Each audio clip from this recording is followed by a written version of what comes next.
2000 பேர் மக்களும் கடந்த 5 வருஷமா சொல்ற ஒரே ஒரு பேர் வந்து டாக்டர் பாரதி பாபு அவங்க தொகுதியில அப்படின்னு சொல்றாங்க. நீங்க வந்து ஒரு பெரிய ரெக்கார்டே பண்ணி அந்த ரெக்கார்டு மூலமா வந்து தபால் துறையே உங்களை கூப்பிட்டு கௌரவிச்சிருக்காங்களே, அந்த தபால் துறை சாதனையை பத்தி கொஞ்சம் சொல்லுங்க. இந்திய லெவலில் வந்து ஒரு ஊராட்சி மன்ற தலைவர் ஊருக்கே இன்சூரன்ஸ் விபத்து காப்பீடு திட்டம் போட்டு கொடுத்தனா அது நானாக தான் இருக்குன்னு. +2 முதல் மதிப்பெண் எடுத்தவங்களுக்கு 50,000 ரூபாய் என்னுடைய சொந்த பணத்திலிருந்தே கொடுப்போம். ஃபர்ஸ்ட் பரிசு 50,000 ரூபாய் முதல் பரிசு. 12வதுல தேர்ச்சி பெற்ற முதல் மாணவன் மாணவிக்கு 50,000 ரூபாய் ரொக்க பரிசு. 50,000 ரூபாய் பரிசு. இரண்டாவது பரிசு 25,000 கொடுப்பாங்க. மூன்றாவது பரிசு 10,000 கொடுப்பாங்க. இது நான் தலைவரான ஆரம்பத்திலிருந்தே கொடுத்துருந்தேன். 5 வருஷமா கொடுத்துட்டு தான் இருக்குங்க. அது பார்த்தீங்கன்னா அவங்களுக்கு நம்மளுக்கு அது செட் ஆகாது. மக்கள் பாதிக்கிறாங்க. நீங்கள் சொன்ன மாதிரி லைனாக இப்போ நாங்கள் இருந்தோம் பாருங்க. இப்போ 4 வருஷம் இருந்தோம். சிஎம்லேருந்து கீழே தலைவர் வரும் நாங்கள் தான். சிஎம்லேருந்து கீழே மக்கள் வரைக்கும் நீங்கள் அடிப்படை தொண்டன் வரைக்கும் நாங்கள் தான் நீங்கள் சொல்கிறப்போ இந்த 5 வருஷத்தில் இன்னும் நிறைய மாற்றங்கள் உண்டாயிருக்கணும்ல. உங்கள் தொகுதியில் இன்னும் சிமெண்ட் ரோடில் நிறைய பிரச்சனைகள் இப்போ நீங்கள் சொல்கிறீங்க, இதெல்லாம் நடக்கல, அதெல்லாம் சால்வ் பண்ணியிருக்கலாமே. இருக்க இந்த அரசியல் இப்ப தலைவர் மாறி இருக்காங்க, எம்எல்ஏக்கள் மாறி இருக்காங்க, சட்டமன்ற உறுப்பினர்கள் இப்ப நீங்க கேட்டா செய்யறாங்களா? இப்ப பாத்தீங்கன்னா எங்களுக்கு சட்டமன்ற உறுப்பினர் கட்சி ரீதியா பார்த்தா வேற மாதிரி வந்திருக்காங்க. எங்க பாத்தீங்கன்னா ஏடிஎம்கேல வந்திருக்காங்க. அவங்கள எதுனா பண்றாங்களா தெரியும். நம்ம போய் எதுவும் கேட்கறதுக்கு வாய்ப்பு இல்லை. கேட்டா செய்வாங்க. நான் கேட்கல. நீங்க கேட்கல? ஏன் கேட்கல? இல்ல எதுவும் குறை இல்லை. எல்லாமே முடிச்சிட்டோம் நாங்க. நீங்க எல்லாம் முடிச்சிட்டீங்க. பகுதி மக்கள் ஹாப்பியா? கேட்கறதுக்கு எதுவுமே இல்லை. ஒண்ணுமே இல்லை. நான் ஊராட்சி மன்ற தலைவர் கவுன்சிலர்லாம் பார்த்தீங்கன்னா டிஎம்கேல இருக்கோம். எம்எல்ஏ பார்த்தா ஏடிஎம்கே, சிஎம் பார்த்தீங்கன்னா டிவிகே. இப்போ எப்படிங்க இது யாருமே 3 பேருமே ஒன்றுமே பண்ணிக்க முடியாது. ஆனால் எல்லாருமே மக்களுக்காக நல்லது செய்வோம்னு சொல்லி தானே சார் உட்காந்துருக்கீங்க. இப்போ வந்து நம்ம போனாலே நம்மளை வந்து பார்த்தியா இவர் வந்துடுற பற்றியா 4 வருஷம் என்ன பண்ணியிருந்தார் பார்த்தியா, அப்படி 4 வருஷம் இப்போ வந்து நம்ம வராங்க பார்த்தீங்களா, அது ஒரு மாதிரி கிண்டல் கேலி கிண்டல் மாதிரி நம்மளுக்கு அது ஊண்டிங்காகவே இருக்காது. ஒருவேளை இப்படி வச்சுக்கலாமா, நீங்க இருக்கும்போது அவங்க வந்து கேட்டப்போ நீங்க அப்படி நடத்துனதுனால அவங்க அப்படி நடத்துறாங்களோ? நபில் வியூஸ் நேயர்களுக்கு மோகனாவின் வணக்கங்கள். பொதுவாகவே ஒரு ஊர் தொகுதியில் அரசியல் சார்ந்த தொகுதியில் நின்று ஜெயிக்கிறோம் அப்படின்னா பல வாக்குறுதிகள் மக்கள்கிட்ட கொடுக்கறது உண்டு. நிறைய வழக்கம் போல் நீங்கள் பார்த்துருப்பீங்க. அந்த வாக்குறுதிகள் எல்லாம் வாக்குறுதியாகவே வாயளவில் இருந்துட்டு செயலளவு இல்லை அப்படின்னா எவ்வளோ கஷ்டமாக இருக்கும்ல. அதெல்லாம் தாண்டி சொல்லாத வார்த்தைகளையும் செயல்கள் மூலம் செஞ்சு இன்னைக்கு அவர் செஞ்ச சமூக விஷயங்களை அந்த ஊராட்சியே வந்து அவரை கௌரவப்படுத்தி அவருக்கு டாக்டர் பட்டமே கொடுத்துருக்கு. ஆமாங்க, திருவாத்தூர் ஊராட்சி, லத்தூர் ஊராட்சி ஒன்றியம் டாக்டர் பாரதி பாபு அவர்களை தான் பார்க்க போறோம். வாங்க பார்க்கலாம். வணக்கம் சார். வணக்கம். எப்படி இருக்கீங்க? நல்லா இருக்குங்க. பொதுவாக வந்து மக்கள் கிட்ட போய் ஓட்டு கேட்குற சமயத்தில் வந்து நீங்கள் இதெல்லாம் பண்ணுங்க, உங்களுக்கு நாங்கள் செய்கிறோம் அப்படின்னு நீங்கள் வந்து வாக்குறுதிகளை கொடுப்பாங்க. ஆனால் அந்த மாதிரி எந்த வாக்குறுதியுமே இல்லாமல் உங்கள் ஊர் மக்கள், உங்கள் தொகுதி மக்கள், உங்கள் ஒன்றிய மக்கள் எல்லாருமே வந்து பாரதி பாபு அப்படின்னு அந்த பேரை சொன்னாலே எல்லாருமே வந்து அவர் எங்கள் குடும்பத்தில் ஒருத்தருங்க அப்படின்னு சொல்கிற அளவுக்கு நீங்கள் வந்து மக்கள் மனசில் இருக்கீங்க. எத்தனாயிரம் மக்கள் வசிக்கக்கூடிய வார்டு உங்களுது? அது பார்த்தீங்கன்னா எப்படி சொல்கிறதுன்னு பார்த்தீங்கன்னா மக்கள் வந்து என் மேலே அவ்வளோ ஒரு நம்பிக்கை வச்சுருந்தாங்க. நான் வந்து ஒரு 2 வாட்டி நின்று 3 வாட்டி நின்று எலெக்ஷனில் முன்னாடிலாம் நின்று பார்த்துட்டு அந்த அனுபவம் எதுவுமே கிடையாது. ஃபஸ்ட் டைம் வரோம். ஃபஸ்ட் டைம் நானும் எங்கள் மிஸ்ஸஸும் எலெக்ஷனு நிற்கிறோம். எங்கள் மிஸ்ஸஸ் கவுன்சிலராகவும் நான் தலைவராகவும் ஃபுல் மக்கள் 5000 மேலே மக்கள் எல்லாருமே ஒரு நம்பிக்கையோடு நாங்கள் செய்வோன்ற ஒரு நம்பிக்கை. அதை எதிர்பார்க்காத பக்காவாக ஒரு ஆப்போசிட் பார்ட்டி ஒரு வெக்ஸார் அளவுக்கு எனக்கு ஃபஸ்ட் டைம் முதல் டைம் இந்த மாதிரி ஒரு நல்ல மரியாதை கொடுத்து நல்லா பண்ணாங்க, வாக்களித்தாங்க. இல்லை, எத்தனாயிரம் பேர் மக்கள் இருப்பாங்க உங்களோட ஊராட்சி ஒன்றியம்ல? பிரசிடென்ட்டுக்கு பார்த்தீங்கன்னா 2000 பேருக்கு மேலே கண்டிப்பாக ஆமாம் இருக்காங்க. 2000 பேர் மக்களும் கடந்த 5 வருஷமா சொல்ற ஒரே ஒரு பேர் வந்து டாக்டர் பாரதி பாபு அவங்க தொகுதியில அப்படின்னு சொல்றாங்க. நீங்க வந்து ஒரு பெரிய ரெக்கார்டே பண்ணி அந்த ரெக்கார்டு மூலமா வந்து தபால் துறையே உங்களை கூப்பிட்டு கௌரவிச்சிருக்காங்களே, அந்த தபால் துறை சாதனையை பத்தி கொஞ்சம் சொல்லுங்க. அது எப்படின்னா எனக்கு தெரிஞ்சவர்களும் நான் எவ்வளோ பார்த்துருக்கேன். இந்திய லெவலில் வந்து ஒரு ஊராட்சி மன்ற தலைவர் ஊருக்கே இன்சூரன்ஸ் விபத்து காப்பீடு திட்டம் போட்டு கொடுத்தனா அது நானாக தான் இருக்குன்னு நான் கண்டிப்பாக அதுதான் உண்மை, ரியலில் தான். ஏன்னா அது வந்து எல்லாமே ரொம்ப பேர் எனக்கு ஃபோன் பண்ணி பேசினாங்க. இது மாதிரி நான் எங்கேயும் பார்த்ததில்ல, இது மாதிரி பண்ணியிருக்கீங்களேன்னு ரொம்ப பேர் கேட்டாங்க, வியப்பாக பார்த்தாங்க. இதை என்னது வந்து ஊராட்சி மன்ற தலைவர்ன்றதில் பொதுவாகவே ஒரு அந்த மாதிரி தேர்ந்தெடுக்கிறாங்கன்னா ஒரு தலைவரோ கவுன்சிலரோ இல்லை எதுவோ எந்த பொறுப்பு வந்தாலும் அந்த பொறுப்புக்கு தகுந்த மாதிரி அதோட 10 மடங்கு நம்ம செஞ்சு நல்ல பேர் இருக்கணும். அடுத்த வாட்டி வரணும் வரல. ஆனால் அவர் செஞ்சார் அப்படின்ற பேர் வரணும். நம்ம சம்பாதிக்கிறது எப்படின்னு வேறு ரூட்டில் எப்படி வேணால் சம்பாதிக்கலாம்.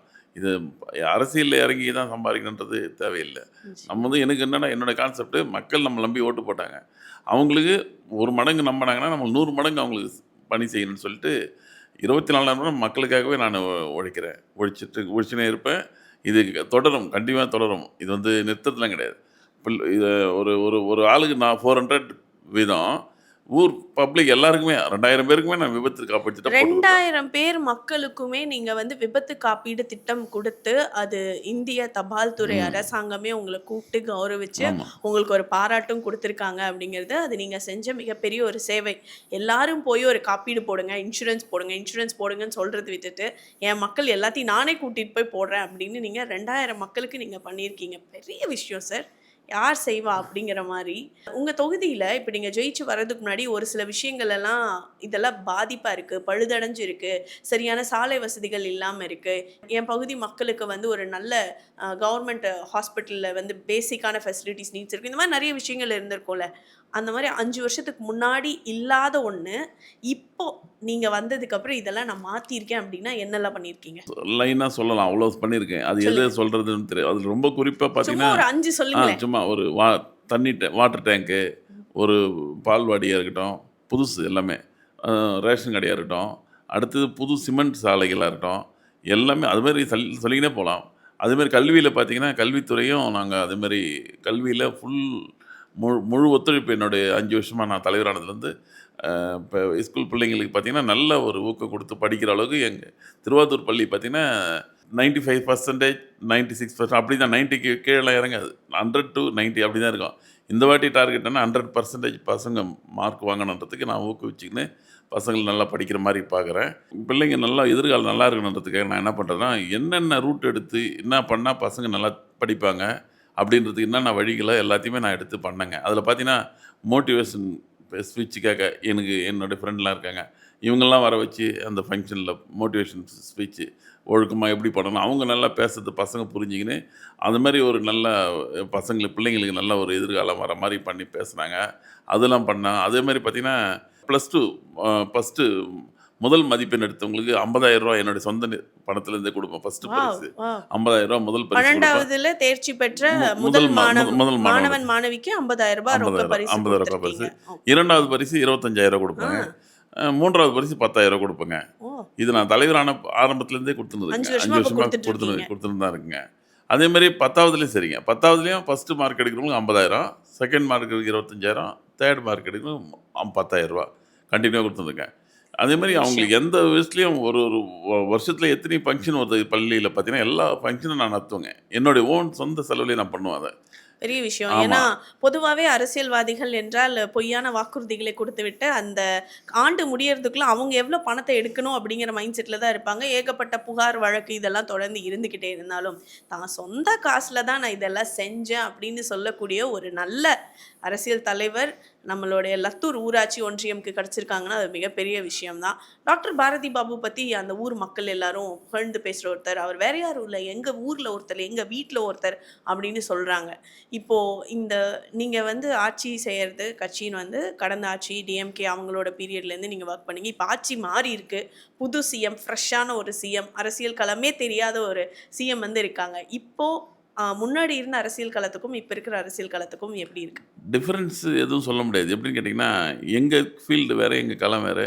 எங்கள் தலைவர் ஊராட்சின்றது தனி இது. Councillor Mrs councillor. இதுக்கு வந்து கவர்மெண்ட் இது ஒன்று ஒன்று போன கவர்மெண்ட்டில் பார்த்தீங்கன்னா, எம்எல்ஏலாம் எனக்கு அவ்வளோ தூரம் ஹெல்ப் பண்ணாங்க. நானே சொல்லிக்கூட எனக்கு போய் கேட்டவுடனே எம்எல்ஏலாம் செஞ்சாங்க. இது மாதிரி ரேஷன் கடை வேணும், இது மாதிரி சிமெண்ட் ரோடு வேணும், இது மாதிரி வாட்டர் டேங்க் வேணும். எதுக்கு போய் கேட்டாலும் நானே செய்ய முடியாது இல்லைங்களா? எல்லாம் போய் கேட்டவுடனே அவங்களாம் செஞ்சாங்க எங்களுக்கு. ஓகே. போன ஆட்சியில நீங்க என்ன கேட்டாலும் உங்களுக்கு வந்து எல்லாமே செஞ்சாங்க. சட்டமன்ற உறுப்பினர் எனக்கு அவ்வளோ தூரம் ஹெல்ப் பண்ணாங்க. அவ்வளோ தூரம் நம்மளுக்கு ஒரு கூடுமானாலும் எங்களுக்கு ஒத்துழைச்சாங்க சட்டமன்றம்.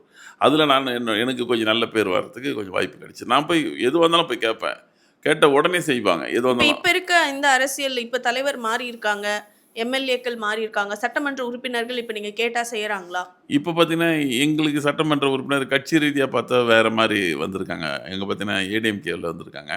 அவங்க எம்எல்ஏ வந்திருக்காங்கங்க செய்யூர் தொகுதிக்கு. இப்போ நாங்கள் அவங்கள எதுனா பண்ணுறாங்களான்னு தெரியும், நம்ம போய் எதுவும் கேட்கறதுக்கு வாய்ப்பு இல்லை. கேட்டால் செய்வாங்க, ஆனால் நான் கேட்கல. நீங்க கேட்கல. கேட்கல. ஏன்னா ஏன் ஏன் கேட்கல? இல்லை, எதுவும் குறை இல்லை, எல்லாமே முடிச்சிட்டோம் நாங்கள். நீங்க எல்லாம் முடிச்சிட்டீங்க. எல்லாமே உங்க பகுதி முடிச்சு. மக்கள் ஏங்க, ஹாப்பியா? ஆமாம் நீங்க ஆமாம், ஹாப்பியாக கேட்கறதுக்கு எதுவுமே எதுவுமே இல்லையா? இல்லை, ஒன்றுமே இல்லை. நீங்க இப்ப சொல்றதுலேருந்து நான் ஒரே ஒரு பாயிண்ட் என்ன எடுத்துக்கிறேன் அப்படின்னா, நாங்க ஆளும் கட்சியா இருந்தப்போ எங்க சட்டமன்ற உறுப்பினர் பொறுப்புல இருந்தாங்க. அதனால நான் போய் கேட்டேன். எனக்கு வாங்குறதுக்கு ஈஸியா இருந்தது. இப்ப இன்னொரு கட்சியில இருக்காங்க. ஏடிஎம் அண்ணா திமுகல இருந்து இருக்காங்க. அதனால நான் போய் கேட்கறதுக்கு எனக்கு சங்கட்டமா இருக்கு. நான் கேட்க மாட்டேன் அப்படிங்கிறீங்களா? அது எப்படி சொல்கிறதுன்றது தெரில. ஏன்னா இப்போ நம்ம வீட்டில் சாப்பாடு இருந்தால் நம்ம போட்டு சாப்பிடலாம். ம். இப்போ இன்னொரு வீட்டிலேருந்து போய் எடுத்து சாப்பிடும்போது நம்மள அது போய் எப்படி போட்டு சார் சாப்பிடணும். நீங்க கேட்க முடியும்? நீங்க எப்படி இருந்தாலும் தொகுதி மக்களுக்காக தானே நின்றுருக்கீங்க. ஸோ இல்லைங்களே, அதனால அது மக்களுக்காக தானே நீங்க போய் கேட்கணும். அவங்களுடைய ரியாக்ஷன் வேறு மாதிரி இருக்கும். ஆ. நம்ம எங்களுக்குன்னு எங்கள் கட்சியிலே நாங்கள் இருந்தது பழகிட்டதால 4.5 வருஷம் அதில் இருந்துட்டு பயணிச்சுட்டு எல்லாமே நல்லா செஞ்சு நான் கேட்ட போல செஞ்சு பண்ணாங்க. இப்போ நம்ம போகிறதுக்கே அதை போய் கேட்கறதுலாம் ஒரு அவங்களுக்கும் அது ஒரு அது நீங்க அவமானமா ஃபீல் பண்றீங்களா? 100% தான். ஏன் நீங்க வந்து அவமானங்கிறது உங்களுக்கான அவமானமா பார்க்குறீங்களா? உங்க தொகுதி மக்களுக்கு நல்லது கிடைக்கும்போது அந்த இடத்துல எப்படி நீங்க அவமானமா நினைக்கலாம்? அவமானமாக நினைக்கிறதுன்னா அவங்க வந்து அது அவமானமாக நினச்சிடக்கூடாது. எங்களுக்கு அவமானமாக இருக்கிறது வாய்ப்பு கம்மி தான். ஏன்னா எங்களுக்கு கண்டிப்பாக இந்த 5 வருஷம் முடிகிற வரலாம் நாங்கள் போய் கேட்டால் செஞ்சு தான் ஆகணும். அவங்க ஆ. அவங்களுக்கு ஒரு ஊண்டிங்காக இருக்காது. அது எப்படி சார்? ஏன்னா 2 பேருமே மக்களால் தேர்ந்தெடுக்கப்பட்ட பிரதிநிதிகள் தான். ஆமாங்க. அதனால மக்கள் வந்து யார விருப்பப்பட்டிருக்காங்களோ அவங்க வோட் பண்ணி எடுத்திருக்காங்க. நம்ம எலெக்ஷன்ல நம்ம நின்னு ஜெயிக்கும்போது, மக்கள் உங்கள நம்பி தானே உங்ககிட்ட தானே வந்து குறை கேட்க முடியும். அப்ப நீங்க தானே மக்களுக்காக நீங்க போய் பேச முடியும். கேட்கலாம். தலைவரால் முடிஞ்சது எந்த காரணத்தை கொண்டும் பெண்டிங் இருக்காது. தலைவரால் முடிஞ்சது கேட்குறது அவங்க என்ன கேட்குறாங்க மக்களால் என்னால் முடிஞ்சது எல்லாமே நான் பெண்டிங் இப்ப வரைக்கும் நீங்க போய் ஆனா எதுவும் கேட்கல. 100% கேட்டதே இல்லை. கேட்கவும் இல்லை, கேட்கவும் மாட்டேன். முடிகிற வரலாம் கேட்கவும் கேட்க வாய்ப்பு மாட்டீங்க. இல்லை. அந்த வாய்ப்பு இல்லை. விஷயத்துல நீங்க தீர்க்கமா அதில் இருக்கீங்க. தீர்க்காயமாக இருக்கேன். ஏன்னா எங்கள் கட்சியில் அது இருந்துட்டு தப்பு இல்லையா சார்? தப்புன்னு எப்படி சொல்கிறீங்க? தப்புன்னா எங்களுக்கு வந்து மக்கள் வந்து நான் செஞ்சுருக்கேன், எல்லாமே செஞ்சுட்டோம். நீங்க செஞ்சிருந்தாலுமே ஆமா. இப்ப மக்கள் கிட்ட ஏதாவது கண்டிப்பா குறைகள் இருக்கும் இல்லையா? நாளுக்கு நாள் ஒரு பிரச்சனை இருக்கும். சாக்கடை வசதி இல்லாம இருக்கலாம். இல்ல ஸ்ட்ரீட் லைட் திடீர்னு செயல்பட்டுட்டு இருந்து செயல்படாம இருக்கலாம். அந்த மாதிரி சின்ன விஷயங்களா இருந்தாலும் நீங்க போய் அணுக வேண்டிய ஒரே ஒரு இடம் வந்து சட்டமன்ற உறுப்பினர்கிட்ட தான் நீங்க போய் கேட்கணும். உண்மை. அது நீங்க வந்து டிஎம்கேவா இருக்கலாம், ஏடிஎம்கேவா இருக்கலாம், டிவிகேவா இருக்கலாம், யாரா வேணாலும் இருக்கலாம் இல்லையா? நீங்க அதை எப்படி எனக்கு கேட்டா எனக்கு அவமானமா இருக்கு நீங்க அவமானம்னு சொல்லுங்க. அவங்க அதை பெருசாக நினைக்கிறாங்க. இப்போ நான் வந்து அங்கே வந்து நான் அந்த ஏரியாவில் நான் போய் கேட்டேன்னா இவர் என்ன ஒரு மாதிரியா பார்க்க ஆரம்பிக்கிறாங்க. அவங்க போகும்போது அவங்க அப்ப நீங்க கேட்டு அவங்க அந்த மாதிரி அது பாக்குறாங்கன்னு ஒரு ஃபீல் சொல்றீங்களா? வரும். கண்டிப்பாக வரும். ஏன்னா பார்த்தீங்கன்னா அது கண்டிப்பாக அது இருக்கும் அவங்களுக்கு. இவன் பாரு 4.5 வருஷமா அந்த எம்எல்ஏ இல்ல கூட இல்ல இருக்கும்னு நீங்களா நினைக்கிறீங்க. நினைக்கிறேன்ல. அதுக்கான பலன்லாம் நான் பார்த்துட்டேன். அதனுடைய அப்ப நீங்க இதெல்லாம் போய் கேட்டிருக்கீங்க. கேட்டிருக்கோம். 2 ஒரு விஷயம் கேட்டிருக்கோம். என்ன விஷயம் கேட்டீங்க அப்படி? அது பார்த்தீங்கன்னா பஸ் ஸ்டாண்டு இது விஷயமா கேட்டோம். பஜாரில் பெரிய லைட்டு போடுறாங்க அது விஷயமா கேட்டோம். எதுவுமே அவங்க காது கொடுத்து வாங்கல.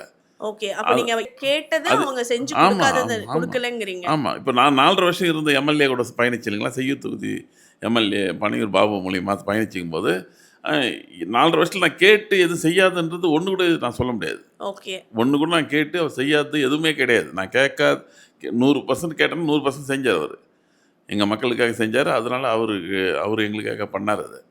அது வந்து நாங்கள் மறக்க முடியாது. அது கண்டினியூவாக கீழே தலைவர், கவுன்சிலரு, எம்எல்ஏ, எம்பி எல்லாமே நாங்கள் லைனாகவே ஒன்றா இருந்தோம். கீழே பேஸ்மெண்ட்லேருந்து தலைவர், கவுன்சிலர், எம்எல்ஏ, எம்பி எல்லாமே நாங்கள் கட்சி சரி, ரீதியாக அதாவது என்னன்னா தலைவர்கள் என்றால் தன்னலமற்றவர்கள் இல்லையா? ஸோ அதனால அவங்க செய்யல. அதனால நீங்க அந்த விட்டுட்டீங்க. இப்போ மக்கள் அந்த அந்த கிடைக்க வேண்டிய விஷயத்த கிடைக்காம அவதிப்படுவாங்க இல்லையா? அதுக்கு நீங்க தானே ரைட் ஸ்டாண்ட் எடுக்கணும். இப்ப அதுக்கான அடுத்த கட்ட முயற்சியா என்ன கிடைக்க பண்ணிருக்கீங்க? வேண்டியது கிடைக்காத இருக்கிறதுக்கு வேலையே இல்லை. ஃபஸ்ட்டு பார்த்தீங்கன்னா எதுவாக இருந்தாலும் என்னால் முடிஞ்சது நான் அது அது அந்த அந்த அந்த இடத்த ஃபுல் பண்ணிடுவேன். அவங்களுக்கு கிடைக்கலன்றது ஃபீல் வராத அளவுக்கு என்னால் முடியலனாலும் நான் அந்த கட்சி சம்மந்தவங்க ஃப்ரெண்டு யாருன்னா தெரிஞ்சவங்க அவங்க மூலிமா கேட்டாவது எப்படியாவது அதை பூர்த்தி பண்ணிவிடணுங்கண்டி அதை பெண்டிங்கில் வைக்கிறது கிடையாது. இப்போ நீங்க வந்து உங்களோட டிஎம்கே பீரியட்ல இருந்த எம்எல்ஏ அவர் பேர் என்ன சொன்னீங்க? பனையூர் பாபு. பனையூர் பாபு செய்யூர் அவர்கள் தொகுதி. இருந்தாரு செய்யூர் தொகுதியில. அதனால எல்லாமே அவர் உங்களுக்கு செஞ்சு கொடுத்துட்டாருன்னு சொல்லிட்டீங்க. இப்போ இருக்கிற ஏடிஎம்கே எம்எல்ஏ பேர் என்ன? ராஜசேகர்னு சொல்லிட்டு ஏடிஎம்கேல இருக்காருங்க. அவர் தான் ஜெயிச்சாரு. ஓகே. எம்எல்ஏ ராஜசேகர் ராஜசேகர், அவர்கள்கிட்ட ஆமா, ஆமா. நீங்க போய் நேரடியா கேட்டு உங்களுக்கு அவர் பண்ணல, டிமாண்டை வந்து அக்செப்ட் பண்ணிக்கலன்னு நீங்க சொல்லியிருக்கீங்க. நீங்க கேட்டதை கரெக்ட்டுங்களா? உண்மை. இப்போ ஒரு தலைவர்னா நீங்க அடுத்த ஸ்டாண்டு நீங்க போய் ஆகணும். அவர் பண்ணல அப்படின்னா அடுத்த கட்ட முயற்சிகளா நீங்க என்ன எடுத்தீங்க? அடுத்தது பார்த்தீங்கன்னா நம்மளுக்கு மாவட்ட செயலாளர் இருக்கார் இல்லைங்களா, கட்சி ரீதியாக மாவட்ட செயலர் இருக்காங்க இல்லைங்களா, அவங்க மூலியமாக மூவ் பண்ணி எம்பி இருக்காங்க. எம்பி எங்கள் கட்சியிலே டிஎம்கேல எம்பி வந்து செல்வம் இருக்கார், அவர்கிட்ட வச்சு நாங்கள் அது மாதிரி எதுனா மூவ் பண்ணி வாங்கிக்குவோம், வீடியோஸ் சொல்லி எது வந்தால் வாங்கிக்குவோம். அதெல்லாம் ஒன்றும் கிடையாது. இதனால வந்து எம்எல்ஏ சென்ட்ரலில் இருந்தாலும் எங்களுக்கு எந்த தடங்களும் கிடையாது.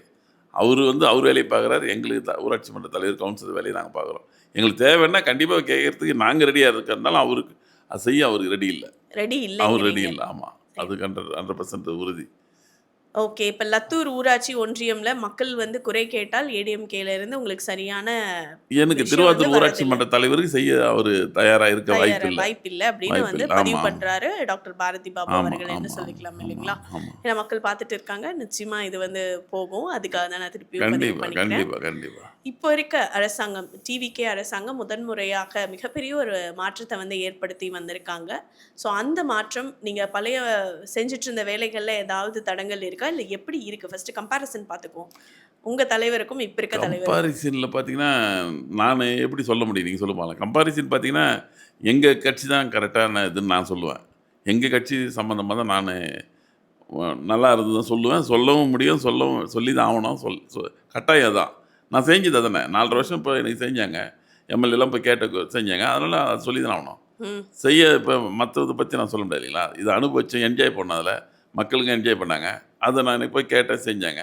அதை செஞ்சு தான் மக்களுக்கு செஞ்சோம். அவர் செய்யலாம் நான் செஞ்சிருக்க முடியல. இப்போ நான் கேட்ட சிமெண்ட் சாலையெல்லாம் செய்யலாம் நான் மக்களுக்கு செஞ்சிருக்க முடியாது. என்னுடைய ஓன் பஞ்சாயத்துலேருந்து பண்ண முடியாதுலாம். பெரிய ஒரு காலங்காலமாக தீராத பிரச்சனை அந்த சிமெண்ட் சாலையும் அந்த ஒரு பெரிய நான் அந்த ஒர்க்கு வந்து அவர் எம்எல்ஏ சட்டமன்ற உறுப்பினர் அவ்வளோ தூரம் எனக்காக கேட்ட செஞ்சு கொடுத்தாரு, பனையூர் பாபு. அதேமாதிரி ஒரு ரேஷன் கடை எல்லாமே புதுசு. ஏன் இல்லை, ரேஷன் கடையாக இருக்கட்டும், கல்வெட்டாக இருக்கட்டும், எல்லாமே நீங்கள் லைனாக சொல்லினே போகலாம். ஏன்னா நாங்கள் 2 பேர் எங்கள் வீட்டில், நான் கவுன்சிலர் ஒய்ஃபு, நான் தலைவர்ன்றதால கவுன்சிலர் ஃபண்டில் வந்தாலும் சேர்மன்கிட்ட சொல்லி, சேர்மனாக எங்கள் கட்சி தான், ஒரே கட்சியில் இருக்கிறது. அதாவது இப்ப நீங்க சொல்றதுல இருந்து நான் எப்படி எடுத்துக்கிறேன்னா, எல்லாரும் ஒரே கட்சியில இருந்தா இம்மீடியட்டா எங்களுக்கு எல்லா வேலையும் எல்லாமே நடக்குது நடந்தது. அப்படிங்கிற மாதிரி நீங்க சொல்றீங்க. கரெக்ட். இப்போ ஒருவேளை வேற ஒரு வேற்று கட்சியில இருந்து வந்தவங்க ஜெயிச்சு நின்னுட்டா இதுல பாதிக்கப்படுவது மக்கள். மக்கள் தான் உண்மை. அது உண்மையான கருத்து. அது எப்படின்னு கேட்டிங்கன்னா மக்கள் பாதிக்கிறாங்க. நீங்கள் சொன்ன மாதிரி லைனாக இப்போ நாங்கள் இருந்தோம் பாருங்கள். இப்போ 4 வருஷம் இருந்தோம். சிஎம்லேருந்து கீழே தலைவர் வரும் நாங்கள் தான். கீழே சிஎம்லேருந்து எல்லாமே சரி, அப்படி சிஎம்ல இருந்து கீழே மக்கள் வரைக்கும் நீங்க அடிப்படை தொண்டன் வரைக்கும் நாங்க தான் நீங்க சொல்றப்போ இந்த 5 வருஷத்துல இன்னும் நிறைய மாற்றங்கள் உண்டா இருக்கணும்ல. உங்க தொகுதியில இன்னும் சிமெண்ட் ரோட்ல நிறைய பிரச்சனைகள் இப்ப நீங்க சொல்றீங்க, இதெல்லாம் நடக்கல, அதெல்லாம் சால்வ் பண்ணியிருக்கலாமே. இல்லை 5 வருஷத்தில் பண்ணிட்டேன்றேன். அது பண்ணிட்டேன். பனையூர் பாபு எம்எல்ஏ இன்னும் ஏதோ தேவைகள் இருக்குன்னு தேவை சொன்னீங்கல்ல. இருக்குன்னு நீங்கள் கேட்டீங்க இல்லையா, மக்கள் பாதிப்பாங்களான்னு சில தேவைகள்லாம் எப்படி என்ன பண்ணுவீங்க கேட்கத்தான் நான் சொல்கிறேன். 100% ஒரு 99% தேவைகள் பூர்த்தி பண்ணியாச்சு. இந்த ஒரு தெரு, இந்த பெரிய லைட் சொன்ன பாருங்க, சோடியம் லைட்டும், ஆமா. அது மாதிரி ஒரு பஸ் ஸ்டாண்ட் ஒன்று, அது மட்டும் தான் அது டைம் அந்த இன்னொரு 5 மாதம் இருந்திருந்தாக்க அதையும் ஃபினிஷ் பண்ணிட்டுருப்போம். அந்த 4 வருஷம் பதவி முடியுது, எங்கள் பதவி 5 வருஷம்ன்றதில் அதில் அந்த கேப்பில் நிற்கிது. இல்லைனாக்கா அவங்கள போய் கேட்டால் அவங்க கண்டிப்பாக சரி, செய்ய இப்போ மாட்டாங்க. அடுத்த ஒரு 5 வருஷம் இன்னும் கொஞ்சம் தேர்தல் வரப்போறது இல்லைங்களா? ஊராட்சி நகராட்சி தேர்தல்கள்லாம் வரப்போறது. ஸோ அந்த தேர்தல்கள் வரும்போது நீங்க ஜெயிச்சா என்ன நல்லா பண்ணணும்னு நினைக்கிறீங்க உங்க பகுதி மக்களுக்கு? மக்களுக்கு அடிப்படை வசதி என்ன தேவைன்றது நம்மளுக்கு ஓரளவுக்கு நம்ம அதெல்லாம் புரிஞ்சு தெரிஞ்சு தான் வந்திருக்கோம். ஆனால் அது எல்லாமே நாங்கள் ஓரளவுக்கு சரி பண்ண முடியும். என்னால் இன்னும் பார்த்தீங்கன்னா கல்வியில் பார்த்தீங்கன்னா நல்லா ஊக்கப்படுத்தலாம். அதேமாதிரி வேலை வாய்ப்புங்க வர மாதிரி, கம்பெனிங்க வர வைக்கிற மாதிரி, போகிற மாதிரி, அதுமாரிலாம் நாங்கள் அப்ரூவ் தந்து பண்ண வைக்கலாம். இல்லை சார், நான் வந்து பாயிண்ட்டாக வந்து கேட்கணும் அப்படின்னு நினைக்கிறேன். எப்படின்னா இப்போ ஒரு 2000 மக்கள் வந்து இருக்கக்கூடிய லத்தூர் ஊராட்சி ஒன்றியமில் இந்த 2000 மக்களுக்கு பஸ் வசதி இப்போ வேணும்னு நீங்கள் கேட்டிருக்கீங்க, பஸ் ஸ்டாண்ட் வேணும்னு கேட்டிருக்கீங்க, அப்புறம் அந்த சோடியம் லைட் வேணும்னு கேட்டிருக்கீங்க. அடுத்த ஒரு 5 வருஷத்தில் நான் வந்தால் இந்த விஷயங்கள் நிச்சயமாக பண்ணணும் நீங்கள் சொல்லிட்டு அதாவது பொதுவாக சொல்லாமல் குறிப்பாக இந்த விஷயம் நான் கண்டிப்பாக பண்ணுவேன். ஒரு லைப்ரரி சொல்லலாம், இல்லை ஒரு பூங்கா சொல்லலாம். உங்களோட அடிப்படை வசதிகளை தாண்டி மக்கள் இன்றைக்கி டெக்னாலஜி அதிகமாக விரும்புகிறாங்க. அந்த மாதிரி ஏதாவது விஷயங்கள் நீங்கள் யோசிச்சிருக்கீங்களா? ஏன்னா மக்கள் எதை விரும்பி நீங்கள் போய் கேட்கும் போது என்ன செய்வீங்கன்னு எனக்கு தெரியும். டாக்டர் பாரதி பாபு அவர்கள் ஒரு நேர்மையான ஒரு அரசியல்வாதி. அவர் பாக்கெட்லேருந்து எல்லாத்தையும் செய்யக்கூடிய ஒரு நல்ல மனிதர். அந்த பகுதி மக்கள்கிட்ட எல்லார்கிட்டையும் அவருக்கு நல்ல பேர் இருக்குன்னு வச்சா கூட மக்கள் அவங்களோட தேவைகளை, எதிர்பார்ப்புகள் நிச்சயமாக வச்சுருப்பாங்க. அதுக்கு நான் எல்லா உறுதியும் கொடுக்கணுன்னாக்கா நான் நினச்சது மாதிரி கீழ் மட்டத்துலேருந்து மேல் மட்டம் வரலாம் அரசியலில் ஒரே ரீதியாக இருந்தால் தான் அதை பண்ண முடியுங்க. சரியா எல்லாம் இப்போ கொண்டு சேர்த்த முடியும் மக்கள்கிட்ட. இப்போ பார்த்தீங்கன்னா நான் ஒரு கட்சியில் இருக்கேன், இப்போ மேலே ஒரு கட்சியில் வராங்க. அது வந்து இப்போ பாருங்க, எங்கள் இதில் என்னுடைய இதில் எடுத்துங்க, ஊராட்சி எடுத்துங்க. இப்போது நான் ஊராட்சி மன்ற தலைவர், கவுன்சிலர்லாம் பார்த்தீங்கன்னா டிஎம்கேல இருக்கோம். இப்போ பார்த்தீங்கன்னா எம்எல்ஏ பார்த்தா ஏடிஎம்கே, சிஎம் பார்த்தீங்கன்னா டிவிகே. இப்போ எப்படிங்க இது யாருமே 3 பேருமே ஒண்ணுமே பண்ணிக்க ஆனா முடியாதுங்களா? எல்லாருமே மக்களுக்காக நல்லது செய்வோம்னு சொல்லி தானே சார் உட்கார்ந்துருக்கீங்க. இதுல எங்கிருந்து உங்களுக்கு உள்கட்சி அது கேட்கறதுல அவமானம் நினைக்கிறீங்களா? பண்றதுல தடங்கலா? இல்ல அவமானமா? என்ன இல்லங்க. நினைக்க அது நம்ம கொஞ்சம் வந்து கிளாரிட்டி ஒரு ஊண்டிங்காவே அது வந்து அவங்க பார்க்குறாங்க. அப்ப நம்ம போனாலே நம்மள வந்து "பாத்தியா இவரு வந்துட்டாரு பாத்தியா 4 வருஷம் என்ன பண்ணியிருந்தாரு பாத்தியா?" அப்படி 4 வருஷம் இப்போ வந்து நம்ம வராங்க பாத்தீங்களா? அது ஒரு மாரியா கிண்டல், கேலி கிண்டல் மாரி நம்மளுக்கு அது ஊண்டிங்காவே இருக்கும் அது. 4 வருஷம் நாங்க நல்லா ஒரு சுகமா இருந்தோம். நல்லா ஒரு மேலேருந்து இப்போ வாங்குறது. ஒருவேளை இப்படி வச்சுக்கலாமா? நீங்க இருக்கும்போது அவங்க வந்து கேட்டப்போ நீங்க அப்படி நடத்துனதுனால அவங்க அப்படி நடத்துறாங்களோ? அப்படி என்ன யாரும் கேட்குற அளவுக்கு என் பொறுப்பு அது மாரி பொறுப்பு இல்லங்க. என் பொறுப்பு தலைவர் தானேகண்டி. அ. நான் எம்எல்ஏவோ, சிஎம் இருக்கவங்களோ என்ன வந்து கேட்கறதுக்கு அவசியம் இல்ல. அத பத்தி அவங்க கருத்துறதுக்கு அவசியமே இல்ல. சூப்பரா சொன்னீங்க சார். இப்போ வந்து வூண்டிங்கா இருக்கு, காயங்களா இருக்கு. நான் அவங்க வந்து கேட்டா எங்களுக்கு காயமா இருக்கு அப்படின்னு சொல்லியிருக்கீங்க. இப்போ மேலருந்து கீழ வரைக்கும் ஒரே கட்சி இருந்தா தான் மக்களுக்கு வந்து நம்ம எதிர்பார்க்குற நல்ல விஷயம் போய் சேரணும், செய்ய முடியும்னு வேற சொல்லியிருக்கீங்க. இப்போ நீங்க நல்லதே பண்ணியிருக்கீங்க அப்படின்னா, நிச்சயமா நீங்க தானே ஜெயிச்சிருக்கணும். அப்பன்னா நீங்க ஜெயிக்கலல்ல. ஏன்? இது வந்து பார்த்தீங்கன்னா, மக்கள் தீர்ப்பு, மகேசன் தீர்ப்பு. மக்கள் வந்து என்ன பண்ட்டாங்கன்னா, ஒரு முடிவு பண்ணிடுறாங்க அத. எப்பயுமே சரி, எலெக்ஷன்ல இப்ப இல்ல. எப்பயுமே நடக்குது. ஒரு முடிவு பண்ணிட்டாங்கன்னா, ஒருத்தர் முடிவுலாம் கிடையாது. மக்கள் எல்லாம் ஒரு மாரி தான் முடிவே பண்றாங்க இப்பலாம். அதுக்கு முன்னலாம் பார்த்தீங்கன்னா, ஒரு தொகுதியில ஒரு முடிவு பண்ணுவாங்க. இந்த ஒரு தொகுதியில முடிவு பண்ணுவாங்க. அதெல்லாம் இப்ப அப்படி கிடையாது. ஃபுல் த்ரோட் அப்படியே ஒரே இது பண்ணணும்னு முடிவு பண்றாங்க. ஏன்னா ஏடிஎம்கே 10 வருஷம் தொடர்ந்து இருந்தாங்க. டிஎம்கே 5 வருஷம் இருந்தாங்க. அதுக்கு முன்ன டிஎம்கே இருந்தாங்க. மறுபடியும் இது ஒரு மாற்றம் இருக்கட்டும் வந்து சின்ன குழந்தைங்கள்லேருந்து, பெரியவங்கள்லேருந்து எல்லாருமே ஒரு மனதாவே இது பண்ணி ஒரு வேற மாரி பிளான் போட்டது பண்ணிட்டாங்க. அதுதான். இது வந்து நம்ம அத இப்ப பேசி நீங்க இவ்ளோ நல்லது பண்ணியிருக்கீங்கன்னா, ஆமா. உங்க தொகுதியில எம்எல்ஏ டிஎம்கே பர்சன் தானே வந்திருக்கணும். நீங்க தமிழ்நாடே பார்த்தீங்க இல்லையா? ம். தொகுதிய மட்டும் பேசி நம்ம தமிழ்நாடே பார்த்தீங்க டிஃபரன்ஸு. இவரு நம்ம சில ஏரியால பார்த்தாலும் அவங்க வரவே இல்லையே. எல்லாம் அவங்க டிஎம்கே தானே ஜெயிச்சிருக்கு. ஏடிஎம்கே ஜெயிச்சிருக்கு ரொம்பட்ல. இப்ப ரொம்பட்ல பார்த்தீங்கன்னா, அப்ப ஏன் இவங்க ஏன் அங்க ஜெயிக்கல? இங்க கேட்டீங்களே எம்எல்ஏ. பெரும்பான்மையான வாக்கு வாங்கி ஆமா, இன்னைக்கு அவங்க தான் வந்து உட்கார்ந்துட்டாங்க சார். ஆட்சி ஆமா. அமைச்சுட்டாங்க. 1,50,00,000 மக்கள் வந்து சும்மா நம்பி போடல.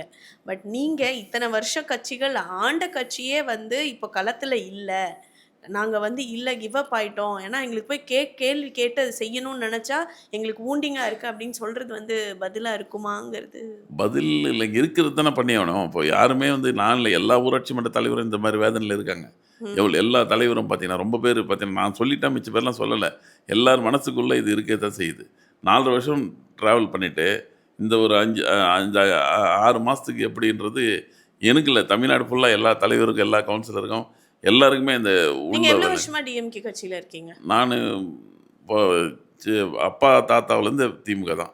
அப்பா, அப்பா, தாத்தா தாத்தா பரம்பரை பரம்பரையா அதே பரம்பரை திமுக கட்சியில தான். தான் ஆமா. இருந்திருக்கீங்க. கரெக்ட். ஆமா. குடும்பமே வந்து அந்த தொகுதியிலேயே இருந்து, அப்ப அங்கேயே நீங்க ஆமா, ஜெயிச்சு வர்றது ஒண்ணும் புதுசு இல்லல்ல சார். ஆமா. ஆனா இன்னைக்கு வந்திருக்க ஒரு கட்சி வந்து எந்த விதமான விளம்பரமும் இல்லாம, நாங்க நல்லது செய்வோங்கிற நம்பி தானே மக்கள் அத்தன பேர் ஓட்டு போட்டுருக்காங்க. அப்போ நீங்க ஒரு மோர் தென் ஒரு 50 வருஷம் ஆண்ட கட்சி, அந்த கட்சிக்கு வந்து மக்கள் ஓட்டு போட்டு வரலங்கிறது வந்து அது கேள்விக்குறி தானே. அதான் நீங்க கேட்டது கரெக்ட்டு தான். ஆனா வந்து இது வந்து இந்த இந்த டைம் மட்டும் எப்படின்னு கேட்டா, அது வேற மாரி அதுக்கு நாங்க இப்போ சொல்லலாம். அது ரொம்ப பண்ணியிருக்காங்கன்னு வச்சுக்கலாம். ரொம்ப ரொம்ப அது வேலை பார்த்து பண்ணியிருக்காங்க. அது அந்த உள்ள போய் பேசுற ஆனா அளவுக்கு எப்படிதான் இருந்தாலும் உண்மையா அவங்க ஜெயிச்சாங்கன்னு மட்டும் யாரும் நீங்க சொல்ல மாட்டீங்க. 100% சொல்ல மாட்டோம். வேல கிடையாது, பார்த்துருக்காங்க. கிடையாது. அப்ப டிஎம்கே வேல பார்க்கல. இல்லங்க. டிஎம்கே வேலை வந்து இப்ப இல்ல. காலங்காலமா வேலை பார்த்தது அவங்க ஒரு டிஎம்கே. பிரச்சாரத்துக்கே வராம, நீங்க சொல்றது வந்து இருக்கு. பதில் அப்படிதான். அவங்க பிரச்சாரத்துக்கே வரல. ஏதோ வேல பார்த்துருக்காங்க, ஏதோ வேல பார்த்துருக்காங்க. ஆனா வேல பார்த்த டிஎம்கே வந்து ஆட்சிக்கு வரலையே! ஏங்க இப்போ நீங்க டிஎம்கே, ஏடிஎம்கேலாம் நீங்க எந்த ஊர்ல போய் கேட்டாலும், அந்த ஊர்ல யார் எம்எல்ஏன்னா டக்குன்னு சொல்லுவான். நீங்க எல்லா ஊர்லயும் இங்க தமிழ்நாட்டுல 234 தொகுதியும் போயிட்டு, அந்த யாருங்க எம்எல்ஏங்கன்னு கேளுங்க. சும்மா ஏதோ ஒரு ஊர் சொல்லுங்க. தொகுதி சொல்லுங்களேன். ம், அந்த ஊர்ல யார் எம்எல்ஏ பேரு சொல்லுவாங்க. ம். இப்ப நீங்க எங்க பக்கத்து ஊர் எம்எல்ஏ யாருன்னு தெரியல. எங்க ஊர் எம்எல்ஏ யாருன்னு தெரியல. பரவால்ல சார். இப்ப தானே வந்திருக்காங்க. அதுதாங்க. இன்னொரு 2 மாசம் போச்சுன்னா எல்லாரோட பேரும் தெரிஞ்சுக்க போறோம். ஆட்சியில இருக்க போறோம். இப்போ பேர் தெரியாம இருக்கிறது வந்து அது அவங்களுக்கு கிடைச்ச மிகப்பெரிய ஒரு அற்புதமான வாய்ப்பு. அவங்களுக்கு கிடைச்ச ஒரு தலைவர் அப்படி நம்ம வச்சுக்கலாம். இது எல்லாமே ஒரு ட்ரெண்ட் செட்டிங் மாறி இருக்கு. ஆனா காலங்காலமாக நாங்கள் தான் தமிழ்நாட்டை வளர்த்தோம். திராவிட கட்சிகள் தான் வளர்த்தது அப்படின்னு சொல்லிட்டு மார்த்தட்டி கொண்டது தான் திராவிட முன்னேற்றக் கழகம். ஸோ அப்படிப்பட்ட ஒரு குடும்பத்திலிருந்து வந்து பரம்பரையா இருந்தவங்க இன்னைக்கு நாங்க வந்து ஏடிஎம்கே ஜெயிச்சதுனால நாங்க போய் கேட்டா எங்களுக்கு வந்து வேலை நடக்கல. மேல எங்களுக்கான போதிய சப்போர்ட் இல்லன்னு சொல்றது, இது மக்கள் உங்களை தேர்ந்தெடுப்பதற்கான வேற வழி என்ன இருக்கு அப்படிங்கிறது கொண்டு வந்து அதோ கேள்விக்குறியா இருக்கு. நீங்கள் இதை சொன்னீங்க இல்லையா, இப்போ சட்டமன்ற உறுப்பினர் வந்து அவர் வந்து இப்படி கேட்கலான்னு, இது வந்து எல்லா ஊர்லேயுமே நான் தமிழ்நாடு பூராவே இது நடக்கிறது தாங்க. இது எனக்கு மட்டும் இல்லைங்க இந்த சட்டம். எல்லா ஊர்லேயுமே இப்போ அரசியல் எலெக்ஷன் நடக்கும்போது ஒரு சண்டை பிரச்சனைலாம் நடக்கும். அந்த ஊண்டிங்கலாம் வச்சுருப்பாங்க மனசில். இதெல்லாம் இருக்கும், போவோம். அதெல்லாம் வச்சு மக்கள் பாதிக்கிறாங்க அதில். நான் என்ன ஒரு எல்லா பீரியடும் ஒரே டைம் முடியணும். எல்லா தலைவரும் ஒரு எல்லாம் ஒரே மாரி இருக்கணும். ஒரே டைம் முடியணும், ஒரே டைம் வெளிய போயிடணும். இப்போ பார்த்தீங்கன்னா, சேர்மன் பார்த்தீங்கன்னா எங்களுக்கு டிஎம்கே தான். எம்பி பார்த்தா டிஎம்கே தான். கவுன்சிலர் பார்த்தா நாங்க டிஎம்கே தான். தலைவர் நாங்க டிஎம்கே தான். எல்லாமே திமுகல தான் இருக்கோம். ஆனா வந்து அப்ப நீங்க செய்யற தவறுகள் வெளியே வராதே சார். வேற யாராவது உள்ள இருந்தா தானே உங்களோட தவறுகள் என்னன்னு தெரிய தவறு வரும். என்ன செஞ்சதுன்னா வர்றதுக்கு. தவறு செஞ்சேன்னா எப்படி வருது? தவறு செய்யாதத செஞ்சேன்னு சொன்னா எப்படி அது? நான் செய்யல, செஞ்சேன்னு சொல்றாங்க. செஞ்சேன்னு அவங்களுக்கு சொல்ல உரிமை இருக்கு. செஞ்சேன்னு சொல்றதுக்கு உரிமை. நான் செய்யலையே. நாங்க செய்யாதவங்கள செஞ்சேன்னு சொன்னா என்ன பண்ண? உங்களுக்கு செஞ்சாங்கன்னு சொல்றதுக்கு உரிமை ஆக இருக்கு. மொத்தம் வந்து நீங்க அதே டாக்டர் மாரி சொல்லி பாரதி தான் பாபுவோட ஸ்டேட்மெண்ட் எப்படின்னு எடுத்துக்கிறேன்னா, ஆதியிலிருந்து அந்தம் வரை ஒரே கட்சி டிஎம்கேவாக இருந்தால் நாங்கள் மக்களுக்கு எல்லாமே ஆமா. தங்குதடையின்றி உண்ம அது. செய்ய முடியும் உண்மை. அப்படிங்கிறது தான் உண்மை. நீங்க சொல்லியிருக்கீங்க. உண்மையான கருத்து தான். மக்கள் தொகை வளர்ந்துக்கிட்டே இருக்கு. அடுத்தடுத்த வளர்ச்சி கட்டங்கள், மக்கள் எதிர்பார்ப்புகளுமே இருக்கு. டெக்னாலஜி வளர்ந்துக்கிட்டே இருக்கு. அதே மாரி உங்களோட ஊராட்சி ஒன்றியம்ல நீங்க என்னென்னலாம் வந்து வளர்க்கணும்னு ஆசைப்படுறீங்க? இப்போ பார்த்தீங்கன்னா, என்னுடைய ஊருக்கு திருவாரூர் ஊராட்சி பார்த்தீங்கன்னா, டிஜிட்டல் லைப்ரரி கண்டிப்பா கொண்டு வந்துருவேன். அதேமாரி பார்த்தீங்கன்னா, எங்க ஊர் திருவாரூர் பள்ளியிலே படிச்ச பிள்ளைங்களுக்கு, வெளியலாம் எங்கேயும் வேலைக்கு போகாம, திருவாரூர் ஊராட்சியிலேயே வேலைக்கு செய்ற மாரி கம்பெனிங்க, அது எல்லாமே அந்த இண்டஸ்ட்ரியல் ஏரியா எல்லாமே கொண்டு வந்து நம்ம திருவாரூர் ஊராட்சியிலே மேலும் மேலும் வளர்ச்சிக்கு உண்டான பாதையை நான் கண்டிப்பா கொண்டு வருவேங்க. கம்பெனிங்க, இண்டஸ்ட்ரியல் ஏரியா எல்லாமே இது வந்து உங்களுடைய கனவு. கனவு. அடுத்த கட்ட வளர்ச்சியாக லத்தூர் ஊராட்சி ஒன்றியம், திருவத்தூர் ஊராட்சி ஒன்றியம்க்கு நீங்க கொண்டு வர போறீங்க. ஸோ இது வந்து டாக்டர் பாரதி பாபு அவர்களுடைய கனவு அப்படிங்கிறது வந்து நான் எடுத்துக்கிறேங்க. ஸோ சமூக ஆர்வலர்ன்னு சொல்லலாம். பரம்பரையாக ஆஸ்தான டிஎம்கேல இருந்து அவங்க தொகுதி மக்களுக்காக வந்து நிறைய செஞ்சுருக்காங்க. பாரதி பாபு அப்படின்னு சொன்னாலே அவர் எங்கள் குடும்பத்தில் இருக்க ஒரு அண்ணன் அப்படிங்கிற மாதிரி தான் எல்லாரும் ஃபீல் பண்ணுறாங்க. ஸோ உங்களோட மிஸ்ஸஸும் சரி, நீங்களும் சரி நிறைய பண்ணிகிட்டே இருக்கீங்க. இன்னும் தொடர்ந்து பண்ணுங்கள். நபில் வியூஸில் ரொம்ப அற்புதமான விஷயங்கள்லாம் ஷேர் பண்ணியிருக்கீங்க. கலந்துக்கிட்டதுக்கு ரொம்ப நன்றி சார். தேங்க்யூ. நன்றி.